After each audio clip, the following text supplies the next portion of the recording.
Mes bien chers frères, moi, Paul, lié de chaînes pour le Christ, je veux vous raconter les tribulations dans lesquelles je suis chaque jour enseveli, afin qu'embrasé de l'amour divin, vous bénissiez avec moi le Seigneur, car éternelle est sa miséricorde. Cette prison où je suis est vraiment une vive figure de l'enfer éternel.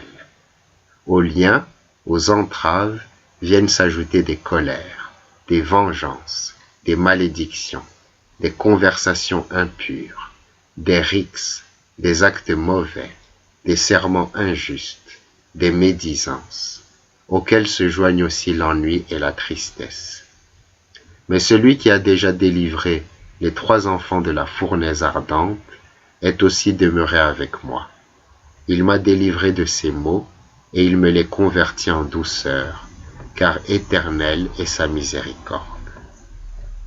En entendant ces choses, vous rendrez, remplis de joie, d'immortelles actions de grâce à Dieu, auteur de tous les dons, et vous le bénirez avec moi, car éternelle est sa miséricorde. Mon âme glorifie le Seigneur, et mon esprit a tressailli d'allégresse, car Dieu a regardé l'humilité de son serviteur. Désormais, toutes les générations me diront bienheureux, car éternelle est sa miséricorde. Louez le Seigneur toutes les nations, louez-le tous les peuples, car il a choisi ce qui est faible pour confondre ce qui est fort. Il a choisi ce qui est vil pour détruire ce qui est noble. Et par ma bouche, son esprit a confondu les philosophes, car éternelle est sa miséricorde. Je vous écris ces choses pour que nous unissions votre foi et la mienne. Au milieu de ces tempêtes, je jette une ancre qui va jusqu'au trône de Dieu. C'est l'espérance qui vit toujours en mon cœur. Pour vous, mes bien-aimés, courez, de telle sorte que vous remportiez la couronne. Prenez l'armure de Dieu à droite et à gauche.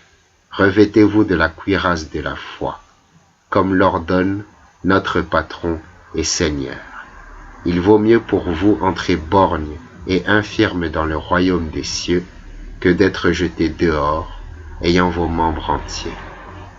Aidez-moi de vos prières, pour que je combatte légitimement, que je combatte le bon combat et que je combatte jusqu'à la fin, pour achever heureusement ma course, afin que, si dans cette vie nous ne pouvons plus nous voir mutuellement, dans les siècles futurs, nous ayons ce bonheur à jamais, tout près du trône de l'agneau immaculé, et qu'ainsi nous le louions dans la joie et l'exaltation, dans les siècles des siècles. Amen.